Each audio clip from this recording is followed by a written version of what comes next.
তোমরা যারা এই বছর জাতীয় বিশ্ববিদ্যালয়ের অধীনে প্রিলিমিনারি টু মাস্টার্স পরীক্ষায় ভূগোল ও পরিবেশ বিভাগ থেকে অংশগ্রহণ করছো, তাদের জন্য আজকের ক্লাসটা খুবই গুরুত্বপূর্ণ।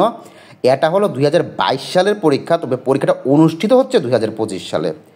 আজকের ক্লাসে আমি তোমাদের ভৌগোলিক চিন্তা ও ধারণার বিকাশ বিষয়টা শর্ট সাজেশন দিব, যার বিষয় কোড 413201। পরীক্ষাটা অনুষ্ঠিত হবে 19 আগস্ট 2025 সালে মঙ্গলবারে এবং পরীক্ষাটা আরম্ভ হবে দুপুর 1:30। তাহলে চলো ক্লাসটা শুরু করা যাক। প্রথমেই জানিয়ে দিচ্ছি, এই শর্ট সাজেশনটিতে আমি ক বিভাগ থেকে মাত্র 50টা প্রশ্ন, খ বিভাগ থেকে 18টা প্রশ্ন এবং গ বিভাগ থেকে মাত্র 18টা প্রশ্ন দিয়েছি। শিক্ষকতা জীবনের দীর্ঘ অভিজ্ঞতার আলোকে পরিপূর্ণ দায়িত্ব নিয়েই বলছি, এই সাজেশনটি হুবহু অনুসরণ করলে 100% প্রশ্নই কমন থাকবে ইনশাল্লাহ। আসো এক নজর প্রশ্নগুলো দেখে নিই।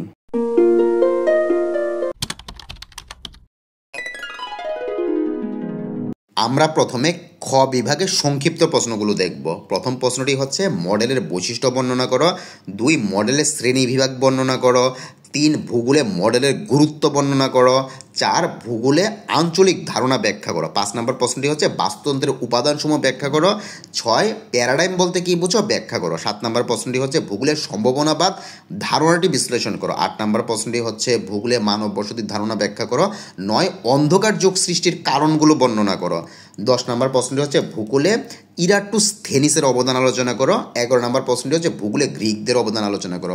এখানে একটা জিনিস খেয়াল করো, আমি 11 নম্বর প্রশ্নটার পাশে গ বিভাগ লিখে দিয়েছি। এই কথাটার অর্থ হচ্ছে, মনে রাখবা তোমাদের কিছু প্রশ্ন যেগুলি আমি খ বিভাগে দিয়েছি সেগুলি গ বিভাগের জন্য আসতে পারে, আবার গ বিভাগের কিছু প্রশ্ন কিন্তু দেখা যায় প্রতি বছরই খ বিভাগে চলে আসে। তো এই যে 11 নম্বর প্রশ্নটা দেখা যায় কোনো কোনো বছর এটা তোমার গ বিভাগে আসে, আবার কখনো কখনো দেখা যায় সেটা খ বিভাগে আসে। আসো এরপরের নম্বর প্রশ্নটি হচ্ছে 12 নম্বর প্রশ্ন, যে ভূগোলে ইবনে খালদুনের অবদান সংক্ষেপে লিখো। 13 নম্বর প্রশ্নটি হচ্ছে ভূগোলে সংখ্যাতাত্ত্বিক বিপ্লবের প্রভাব বর্ণনা করো। 14 মানবিক ভূগোলে ভিডাল ডিলা প্লাসের অবদান আলোচনা করো। 15 নম্বর প্রশ্ন হচ্ছে মানচিত্র অঙ্কন বিদ্যায় ক্লাডিয়াস টলেমির অবদান আলোচনা করো। এরপরে 16 নম্বর প্রশ্ন হচ্ছে ভূগোলের সাংস্কৃতিক ভূদৃশ্য দৃষ্টিভঙ্গি সংক্ষেপে বর্ণনা করো। 17 নম্বর প্রশ্ন হচ্ছে পরিবেশ বলতে কী বুঝো, পরিবেশের উপাদানসমূহ বর্ণনা করো। 18 নম্বর প্রশ্ন হচ্ছে ভাস্কো দা গামার সামুদ্রিক অভিযানের ভৌগোলিক গুরুত্ব লেখো। এই যে তোমাদের 1 থেকে 18 পর্যন্ত এই 18টা প্রশ্ন দেওয়া হয়েছে, এই 18টা প্রশ্ন যদি তুমি মন দিয়ে ভালো করে পড়তে পারো, আমি মোহাম্মদ জাকারিয়া অনলাইনে তোমাকে কথা দিচ্ছি কমপক্ষে হলেও তুমি 60টা প্রশ্ন কমন পাবে ইনশাল্লাহ। তবে আশা রাখি 8টা প্রশ্নই কমন থাকবে। তো এত কিছু বলে দেওয়ার পরও তোমরা যদি ভালো করে পড়াশোনা না করো, তাহলে এই দায়ভার তোমাকেই নিতে হবে। তো তোমাদের একজন শিক্ষক হিসেবে তোমাদের জন্য উপদেশ হলো, যখনই তুমি ভিডিওটা চোখে পড়বে, এই ভিডিওর পিডিএফ কপিটা নেওয়ার জন্য, অর্থাৎ এই সাজেশনের পিডিএফ কপিটা নেওয়ার জন্য তুমি আমার সাথে 019256609999 এই নাম্বারে তুমি আমাকে হোয়াটসঅ্যাপে যোগাযোগ করবা বা ইমোতে যোগাযোগ করবা, অথবা সরাসরি কল করে সাজেশনের পিডিএফ কপিটা নিয়ে এখন থেকে পড়া শুরু করে দেবে। এবং এখন থেকে যদি তুমি ভালো করে পড়ো, আলহামদুলিল্লাহ অনেক ভালো একটা রেজাল্ট করতে পারবে। শুধু যারা পাশ করে নিয়ে চিন্তিত, তারা খুব সহজেই পাশ করে যেতে পারবা। আসো এবার আমরা ক বিভাগের প্রশ্নগুলো দেখি। তো ক বিভাগের প্রথম প্রশ্নটা হচ্ছে জিওগ্রাফি শব্দের অর্থটা কি? জিও শব্দের অর্থ পৃথিবী এবং গ্রাফিয়া শব্দের অর্থ বর্ণনা, সুতরাং জিওগ্রাফি শব্দ হলো পৃথিবীর বর্ণনা।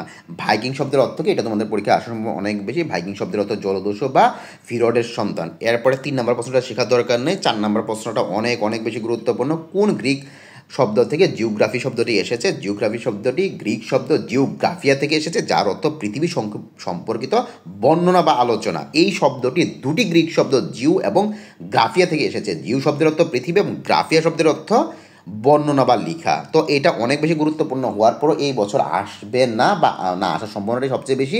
তাই যারা দুর্বল স্টুডেন্ট তাদের জন্য এই 8 নম্বর প্রশ্নটা পড়ার কোনো দরকার, 4 নম্বর প্রশ্নটা পড়ার কোনো দরকারই নেই। যারা নিয়মিত পড়াশোনা করেছো তারাই শুধু এই 4 নম্বর প্রশ্নটা শিখবা। এরপরে দেখো 5 নম্বর প্রশ্নটি হচ্ছে জিএমটি জিনিসটা কি? জিএমটি জিনিসটা হচ্ছে গ্রিনিচ মিন টাইম। আচ্ছা, এরপরটা দেখো জিপিএস এর পুনরূপ লেখো। এটা তোমাদের পরীক্ষা অবশ্যই আসবে, খুব ভালো করে শিখবা। জিপিএস এর পুনরূপ হচ্ছে গ্লোবাল পজিশনিং সিস্টেম। পজিশনিং বানানটা শিখবা, সিস্টেম বানানটা শিখবা এবং গ্লোবাল বানানটা শিখবা। তো তোমাদের একটা যে সমস্যাটা তোমাদের হয়, অনেক ক্ষেত্রে তোমার ইংরেজি শব্দগুলোর বানান ভুল লেখো। এখন দেখো ইংরেজি শব্দগুলো বানান যদি তুমি ভুল লেখো, সেক্ষেত্রে কিন্তু তুমি নাম্বার পুরাপুরি পাবা না। এই জিনিসটা খুব খেয়াল রাখবে। এবং আমি তো বলে দিচ্ছি জিপিএস এবার অবশ্যই পরীক্ষার মধ্যে আসবে, সুতরাং ভালো করে তুমি বানানটা শিখে ফেলবে। এরপরে দেখো বিএনজি এর পূর্ণরূপ কি? বিএনজির পূর্ণরূপ হচ্ছে বাংলাদেশ ন্যাশনাল জিওগ্রাফিক্যাল অ্যাসোসিয়েশন। এইটাও তোমাদের পরীক্ষার মধ্যে আসবে। এবং আরও স্পষ্টভাবে বলে দিই, জিপিএস এবং বিএনজিএ এই দুইটা থেকে একটা অবশ্যই আসবে, এবং আমি যতটুকু জানি দুইটাই পরীক্ষার মধ্যে আসতে পারে এবং আসবে। সুতরাং ভালো করে শিখে ফেলবে এবং বানানগুলো ভালো করে শিখবা। আচ্ছা, 8 নম্বর প্রশ্নটা হচ্ছে ভূদৃশ্য ধারণা প্রবক্তা থেকে। ভূদৃশ্য ধারণা প্রবক্তা হচ্ছে আলেকজান্ডার ভন হামবোল্ট। আচ্ছা, এরপরে দেখো সম্ভাবনাবাদের প্রবক্তাকে, এটা শেখা দরকার, এটা গত বছর চলে এসেছিল, পল ভিলান ডা ভিলা ব্লাস। আছে এরপরটা দেখো 10 নম্বর প্রশ্ন হচ্ছে নব্য নিয়ন্ত্রণবাদের প্রবক্তাকে। এটা তোমাদের পরীক্ষা অবশ্যই আসার সম্ভাবনা অনেক বেশি, ফ্রেডরিক রেডজেল। এরপরে দেখো হার্টল্যান্ড তত্ত্বের প্রবক্তাকে। হার্টল্যান্ড তত্ত্বের প্রবক্তা হচ্ছে যে মেকিডার। আচ্ছা, এরপরটা দেখো 12 নম্বর প্রশ্ন হচ্ছে ভূ আকৃতিবিদ্যার জনকে। অনেক বেশি গুরুত্বপূর্ণ, তোমাদের পরীক্ষা আসার সম্ভাবনা অনেক বেশি। ভূ আকৃতিবিদ্যার জনক হচ্ছে টলেমি। আচ্ছা, এরপরটা দেখো 13 নম্বর প্রশ্নটা হচ্ছে গাণিতিক ভূগোলের জনকে। গাণিতিক ভূগোলের জনক হচ্ছেন ইরাটোস্থেনিস। আচ্ছা, এরপরে 14 নম্বর প্রশ্ন হচ্ছে প্রাচীন ভূগোলের জনককে। হেকাটিয়াস। আধুনিক ভূগোলের জনকে। আধুনিক ভূগোলের জনক হচ্ছে, এটা তোমাদের পরীক্ষা অবশ্যই আসবে, ভালো করে শিখবা, হামবোল্ট এবং কার্ল রিটার। আচ্ছা, তো মানবিক ভূগোলের জনকে। মানবিক ভূগোলে ফ্রেডরিক রেডজেল। আঞ্চলিক ভূগোলের জন্য কাকে বলা হয়? ফরাসি ভূগোলবিদ ভিডাল ডি লা ব্লাসকে। দ্য কসমস গ্রন্থটির লেখকে। এটা তোমাদের পরীক্ষা অবশ্যই আসবে, ভালো করে শিখবা, আলেকজান্ডার ভন হামবোল্ট। এরপরে দেখো অ্যানথ্রোপোরো জিওগ্রাফিক গ্রন্থটার লেখককে।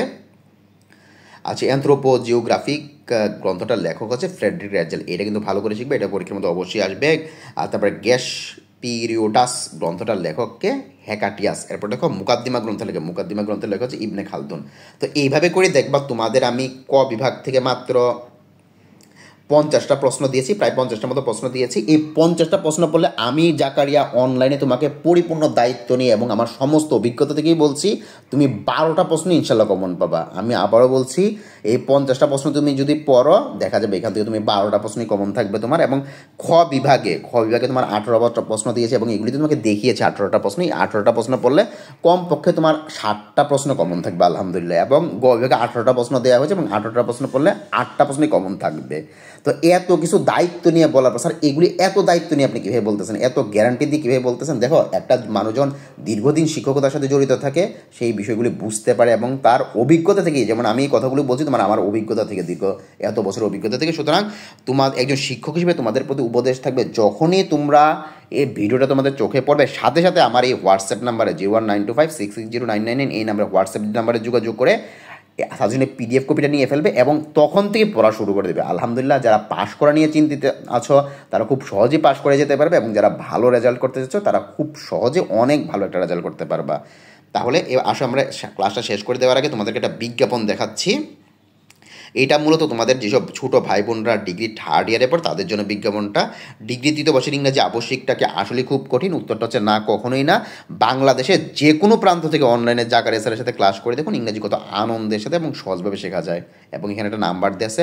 এখন তুমি কেন আমার কাছে ইংরেজিটা বলে এত সহজ এবং এত আনন্দ নিয়ে শিখতে পারবে? এটার একটাই কারণ, সেটা হচ্ছে কি, তোমরা যারা অনেক বেশি দুর্বল স্টুডেন্ট, তোমাদেরকে বেচে পড়ানো হবে না, সম্পূর্ণ এককভাবে ক্লাস করার সুযোগ পাবা।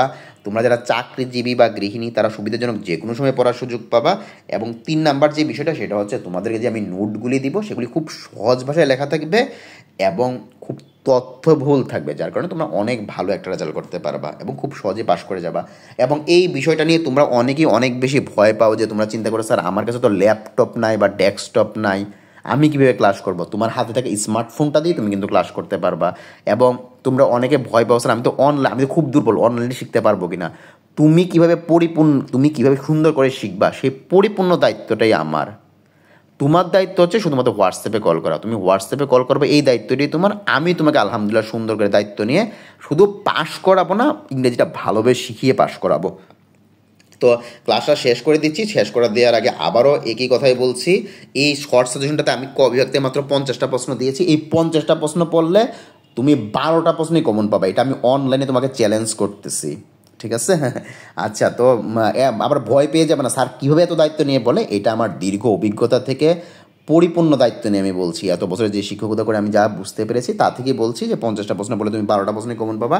এবং খ বিভাগে যে 18টা প্রশ্ন, এখান থেকে তুমি কমপক্ষে 6টা থেকে 7টা প্রশ্ন অবশ্যই কমন পাবে। এবং গ বিভাগে 18টা প্রশ্ন দিয়ে সেখানে তোমার বলা যাবে কি প্রায় 8টা প্রশ্নই কমন পাবা, আর যদি প্রশ্ন খুব কঠিন হয় 7টা প্রশ্ন তোমার কমন থাকবে।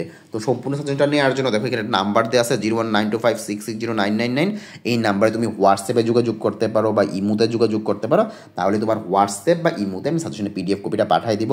তোমাদের সবার পরীক্ষা ভালো, এই শুভকামনা রইল। আল্লাহ হাফেজ।